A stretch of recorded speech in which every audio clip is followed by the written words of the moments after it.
Nah, kita awali pertemuan ke-6 ini dengan basmalah bersama-sama. Bismillahirrahmanirrahim. Allahumma akhrizna min dulmatil wahmi wa akrimna binuril fahmi waftah alaina bima'rifatil ilmi wa hassin akhlaqana bil hilmi wa sahilana abwaba fadlika birahmatika ya arhamar rahimin. Pertemuan ke-6 ini adalah mengenai filsafat pra-Sokrates ya. Filsafat Sokrates yang topik-topiknya diantaranya akan membicarakan mengenai arhe. Arhe itu akar ya, arhe itu akar. Seperti ada istilah arkeologi ya, atau asal usul ya. Arhe itu asal usul. Kemudian akan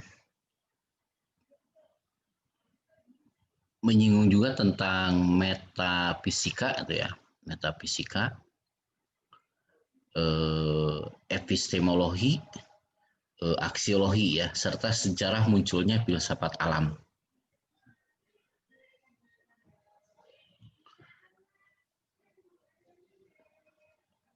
Nah, sejarah munculnya filsafat alam itulah yang disebutnya itu filsafat pra-Sokratesnya itu di filsafat alam gitu ya, filsafat alam. Tapi berlainan gitu ya, berlainan dengan disebutnya tuh kosmosentris kemarinnya. Jadi kalau kosmosentris alam menjadi pusat gitu ya, menjadi pusat pemikiran filsafat pada waktu itu. Nah, sedangkan kalau filsafat alamnya itu sendiri merupakan disebutnya materi ya, materi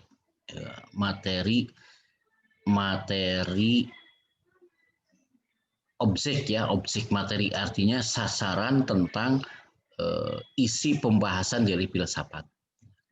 Isi pembahasan dari filsafat. Jadi kalau kosmosentris kemarin dalam rangka untuk menempatkan kita, kalau kita mau berbicara tentang pusat-pusat atau sentra-sentra filsafat itu akan dibahas kepada 4 peta ya, keempat peta, sehingga 4 peta itu akan mengarahkan kita untuk bisa memfokuskan kepada salah satu dari sentra atau pusat pembicaraan itu. Nah, sedangkan kalau filsafat alam ya, nah ini merupakan bagian integral dari sasaran bahasan filsafat ya, yang disebut dengan objek material gitu ya, objek material. Nah, objek material inilah yang mengarahkan kita supaya bisa mendalami, memahami tentang filsafat alam itu. Nah, pembicaraannya akan berkaitan pertama dengan arhe asal usul ya, asal usul, kemudian metafisika, epistemologi, dan aksiologi. Nah, tentu di dalam materinya itu tidak disebutnya itu tidak kelihatan secara tersurat mengenai metafisiknya mana gitu ya, kemudian epistemologinya mana, kemudian aksiologinya mana, nggak kelihatan. Sebab ini kerangka kronologis gitu ya, bukan kerangka sistematis. Nah, kelahiran filsafat Yunani yang ini diawali dengan khojanah pemikiran filsafat Yunani.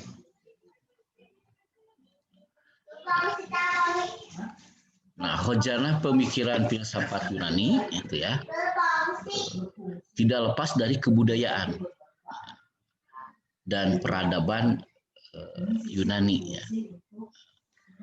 Jadi kelahiran filsafat Yunani ini bertolak dari khojanah ya. Khojanah itu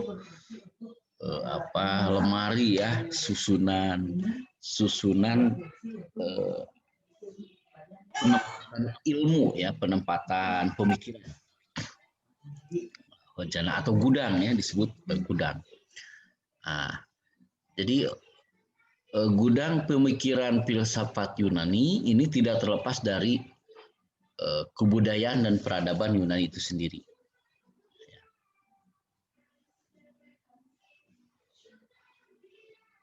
Nah, kemudian timbul pertanyaan, mengapa filsafat itu lahirnya di Yunani ya, di Yunani, tidak di Mesir gitu ya, tidak di tempat yang lain, tapi justru di di Yunani lahirnya itu. Kemudian berkembang juga di Yunani, tidak di tempat yang lain. Nah, di Yunani lahir dan berkembanglah hingga mengguncangkan peradaban dunia ya, dunia di luar Yunani hingga abad sekarang, bab kini.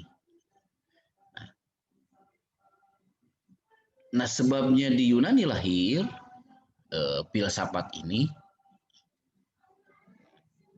akibat kemahiran bangsa Yunani. Di mana mahirnya bangsa Yunani itu bisa merajut.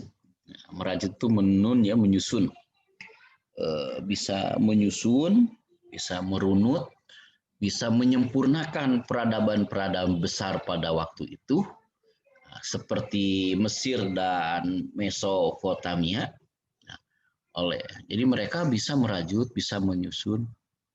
Ya, seperti umpamanya kalau kita kuliah atau menyimak ceramah gitu ya, pas begitu kembali ke rumah bisa dirajut kembali, dirajut, dipertautkan satu sama lain, ditambah referensinya gitu ya, terus diketik sesuai dengan aturan-aturannya gitu ya, sehingga menjadikan makna menjadikan sesuatu yang sempurna.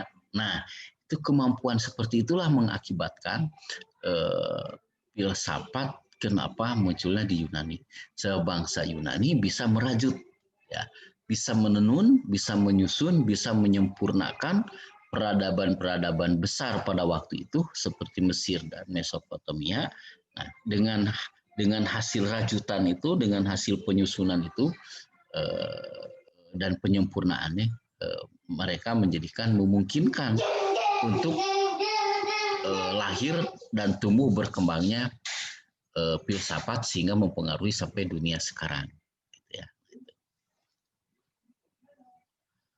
Nah,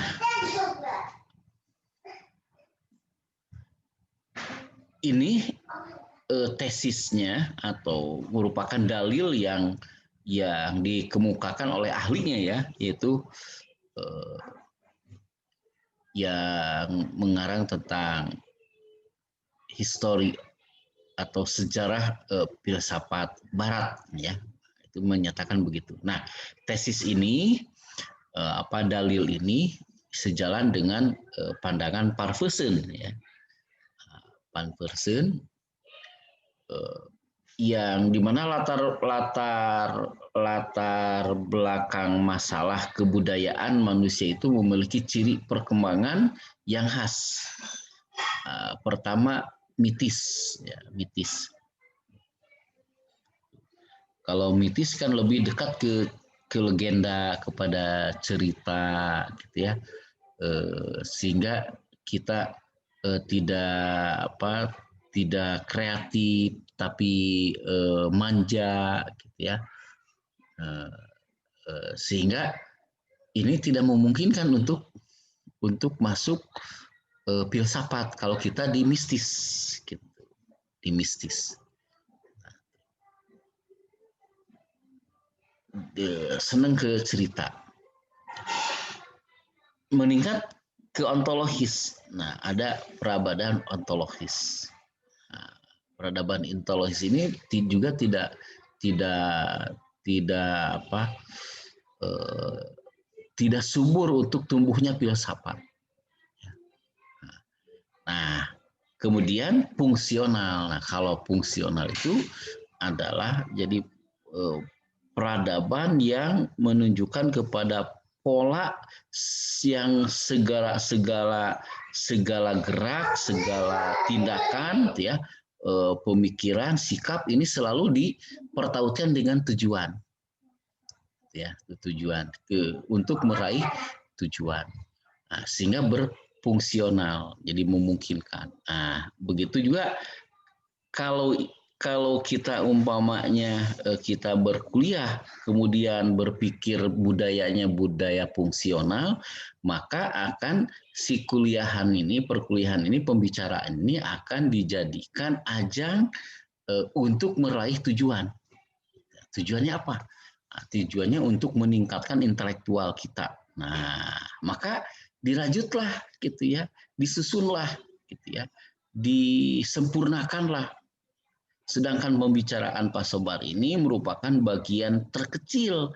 Nah, nanti ada bahan-bahan lain sehingga dirajut menjadi kaya, menjadi sistematis, sehingga si perkuliahan ini fungsional. Nah, perkuliahan yang membuka tentang pola budaya fungsional itulah yang memungkinkan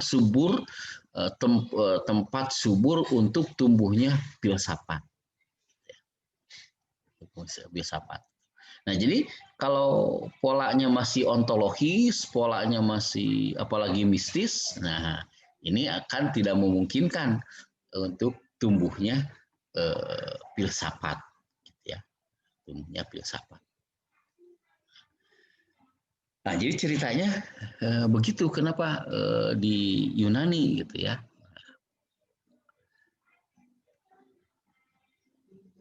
Sebab munculnya di Yunani juga gitu ya, itu Yunani lebih dikenal sebagai negeri yang tidak mempersoalkan perbedaan status sosial.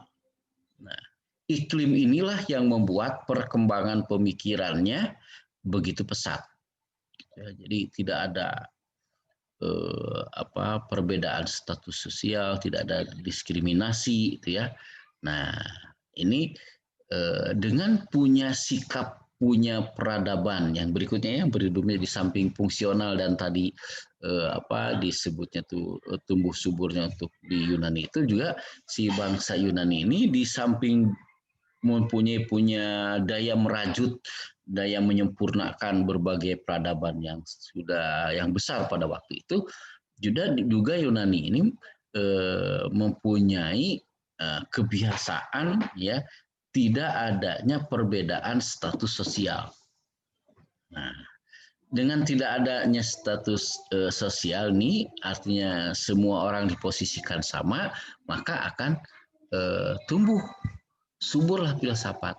Tetapi kalau ada diskriminasi, ada perbedaan status sosial, ya. Nah, jadi ini tidak akan tumbuh filsafat itu. Umpamanya kalau diposisikan dosen itu segala-galanya, yang paling pintar, yang paling ini, nah ini, saya mahasiswa, udah mau maju. Nah, tapi posisikan oleh Anda itu siapapun adalah sama derajatnya, adalah makhluk Allah Subhanahu wa Ta'ala. Nah, ini akan tumbuhlah filsafat. Jadi kalau ada jarak ya, bahwa yang satu lebih tinggi sehingga ada yang minder gitu, ada yang merasakan rendah atau direndahkan. Nah, ini akan mempersempit ruang gerak filsafat. Nah, itu tidak akan tumbuh. Tetapi kalau tidak ada perbedaan status sosial, semua diposisikan rata. Nah, ini akan muncullah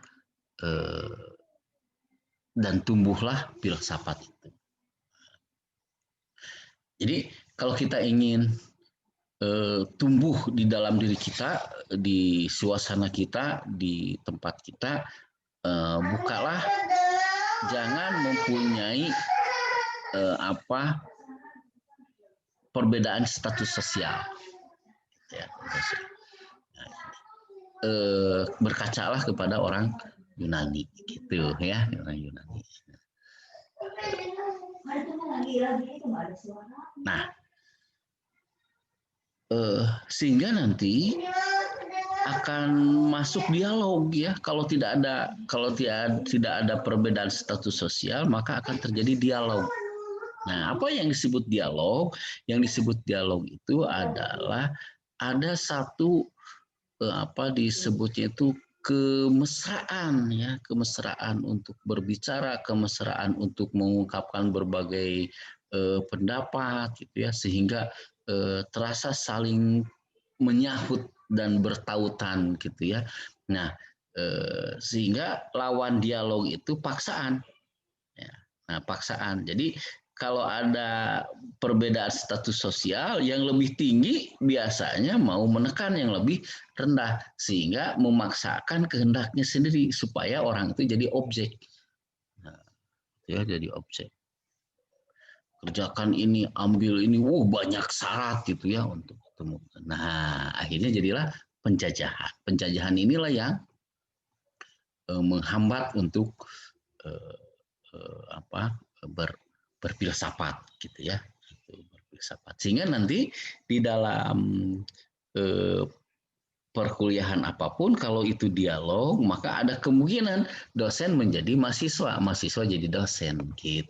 Sekarang saya jadi dosen itu, nanti satu ketika lusa atau besok akan menjadi mahasiswa gitu ya.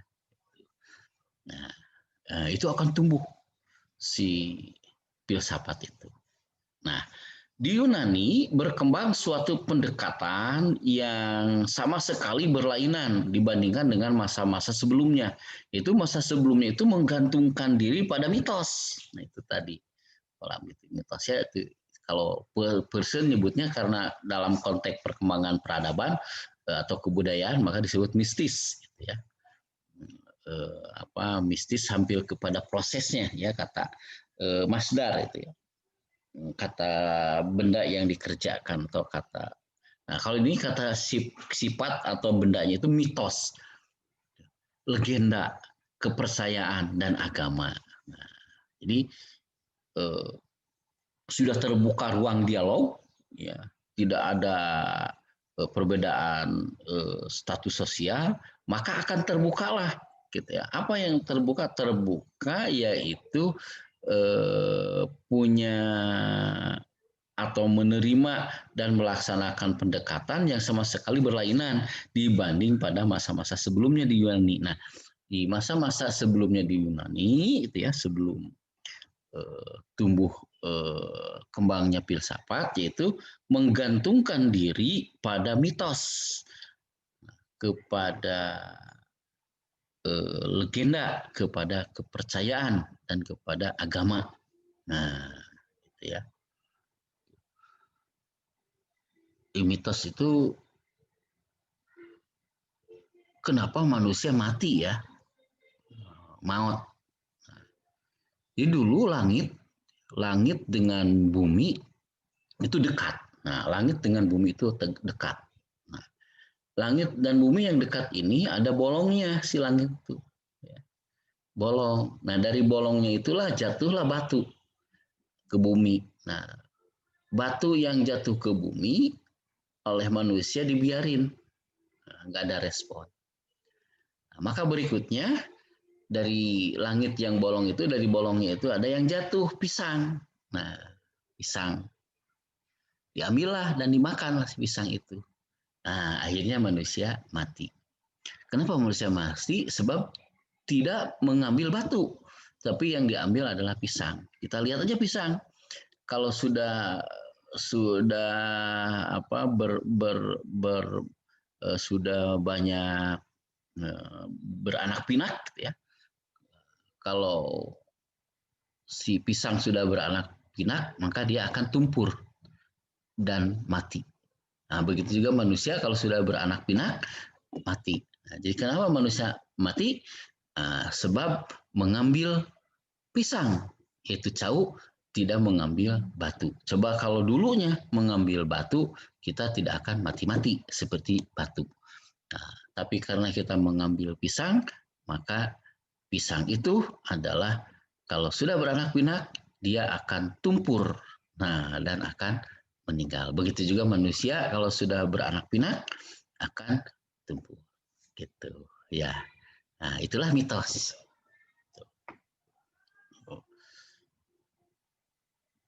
Nah, ketergantungan kepada mitos, legenda, kepercayaan kepada agama gitu ya.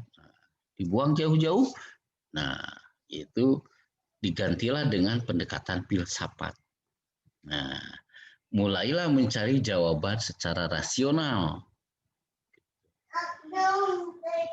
Kalau mitos kan tidak rasional.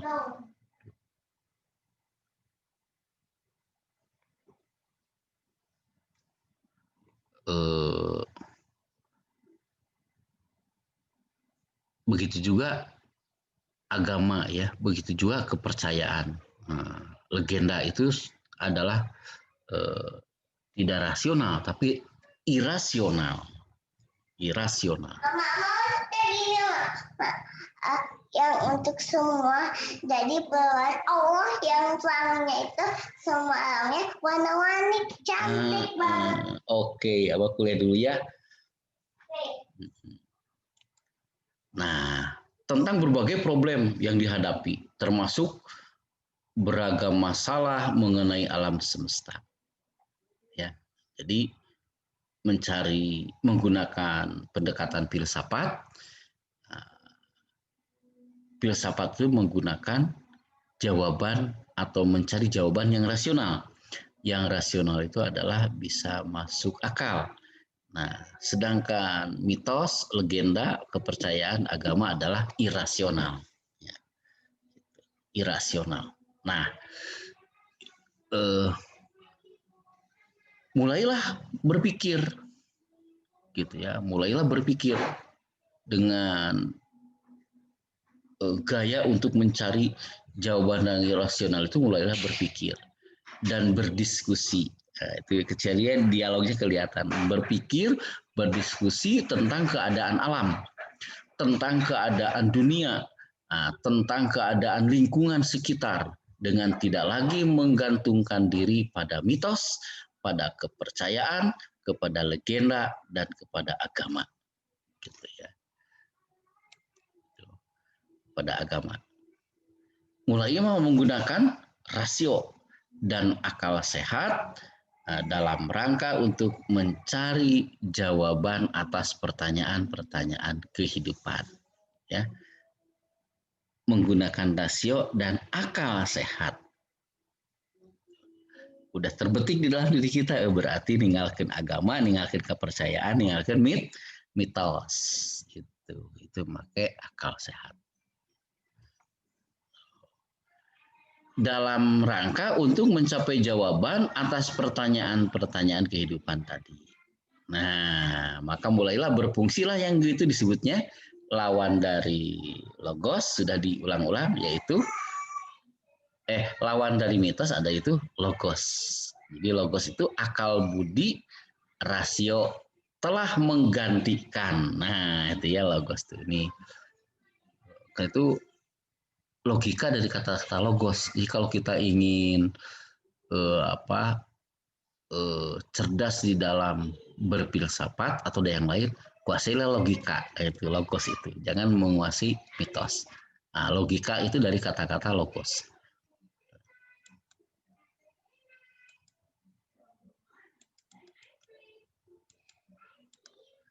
Nah, menggantikan peran mitos, peran legenda, peran kepercayaan, dan peran agama yang memunculkan dan melahirkan filsafat dan kemudian berkembang sebagai sebuah khazanah, khazanah ilmu pengetahuan.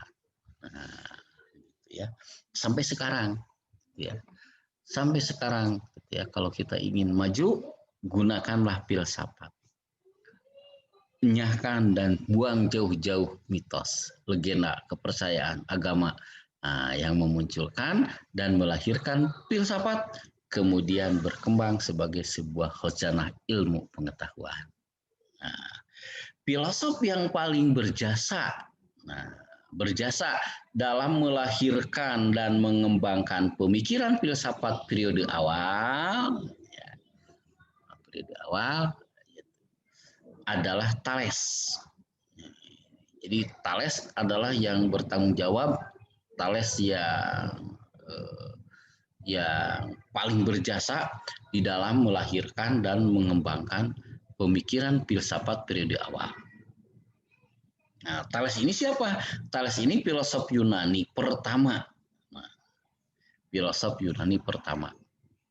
Padahal banyak para filosofnya itu Socrates, Plato, dan Aristoteles, tetapi jatuh pilihan dan memberikan gelar filsafat pertama ini kepada Thales. Meskipun masih banyak para filosof Yunani yang terbesar seperti Socrates, Plato, dan Aristoteles, tapi ini dijatuhkanlah kepada Thales. Karena Thales berjasa melahirkan gagasan-gagasan kritis mula-mulanya. Jadi yang pertama-tama melahirkan gagasan kritis, artinya tidak kepada mitos itu, mengenai semua kehidupan ini, yang kata dia itu berawal dari air. Nah, ini mendapatkan hasil renungan kritis, ya. Hasil apa? Disebutnya hasil pola pikir filosofinya Thales, ya. Thales ini. Nah, itu yang melahirkan gagasan-gagasan kritis, ya. Nah, kritis itu mendongkrak, ya. Kritis itu mendongkrak anti kemapanan, itu kritis, anti kemapanan, ya. Revolusinya bukan evolusi. Kalau evolusi itu berkembang tapi ngayatan, berkembang, tapi kalau revolusi itu cepat, ya. Revolusioner. Nah, jadi kritis itu mendongkrak, membongkar, ya, mendobrak. Ya. Nah, bagaimana kita bisa membongkar, mendobrak? Itu kita harus bebas dulu. Bebas dari mana? Bebas dari kungkungan, kekangan mitos. Ya. Jadi kalau kita masih dikutat, dibelenggu oleh mitos, itu tidak akan bebas. Maka bebaskan, bebas. Nah, udah bebas, dobrak, bongkar, gitu ya. Bangun, cerah. Nah, gitu ya. Bebas, dobrak, bongkar, bangun, cerah. Nah, gitu. Nah, jadi Anda juga mau apa yang bertindak itu bebaskan dulu. Nah, merdekakan dulu diri kita. Baru kita bisa mendobrak, baru kita bisa membongkar, baru kita bisa mengkonstruk, baru kita bisa akan mendapatkan kecerahan. Nah, jadi lompatannya dari merdeka, dari bebas ke cerah. Nah, karena itu peluang-peluang ini ditutup oleh orang yang mengerti itu. Sebab nanti sepertinya tidak menerima orang itu cerah itu, ya. Nah, dari mana nih cerah itu datangnya? Oh, dari kebebasan, dari kemerdekaan. Ya. Sebab kalau orang merdeka, sebab orang berbebas pasti mendobrak, pasti membongkar, gitu. Pasti dia adalah tidak resep kepada kemapanan, tapi harus dikonstruk. Nah, pasti akan mendapatkan kecerahan. Gitu ya. Nah, gitu juga Thales itu dia bebas dari kekangan legenda, kekangan mitos, kekangan agama, maka dia bisa mendobrak si mitos, didobrak, dibongkar, maka dia mendapatkan cerah. Maka sampai sekarang adalah yang menjadi cerah hidup ini. Karena apa? Sebab mitos-mitos itu sudah digugat, sudah dibongkar oleh Thales, sehingga kita merdeka gitu. Nah, cek Thales itu dah kritis, gagasan kritis mengenai semua kehidupan, yaitu dari air. Nah, itu mendapatkan air itu ya, tidak sembarang, dia adalah menggunakan atau mengerahkan segala kemampuannya, segala pemikirannya, sehingga mendapatkan segala itu adalah air ya. Nah, tesis yang mengandung dalil, tesis kesimpulan ya, berawal dari air kehidupan ini adalah dalil argumentasi tesis yang mengundang perdebatan hingga saat ini dan melahirkan banyak aliran pikiran ya, dari gara-gara penemuan tentang air itu.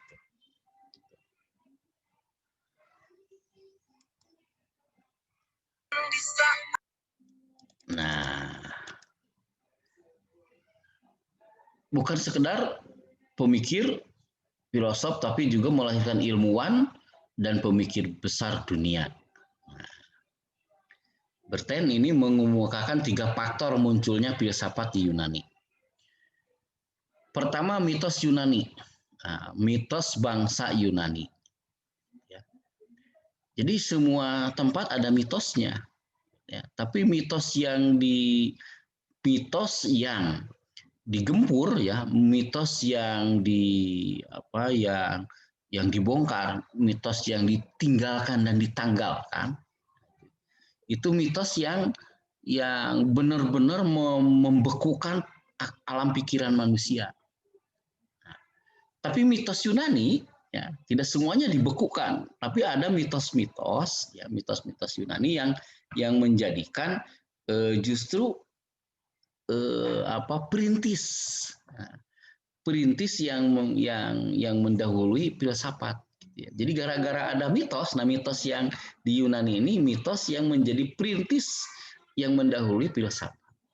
Artinya filsafat itu muncul justru karena diumpan gitu ya, diumpan atau didorong ya, didukung oleh mitos. Ya. Jadi mitologi mitos bangsa Yunani itu metodologinya dapat dianggap sebagai perintis yang mendahului filsafat. Mite-mite atau mitos-mitosnya itu sudah menjadi percobaan untuk mengerti. Nah ini, jadi mitos yang ini menjadi perintis, walaupun tidak digunakan terus, gitu ya. Tapi seolah-olah gitu ya, kalau tidak ada mitos waktu itu, gitu ya,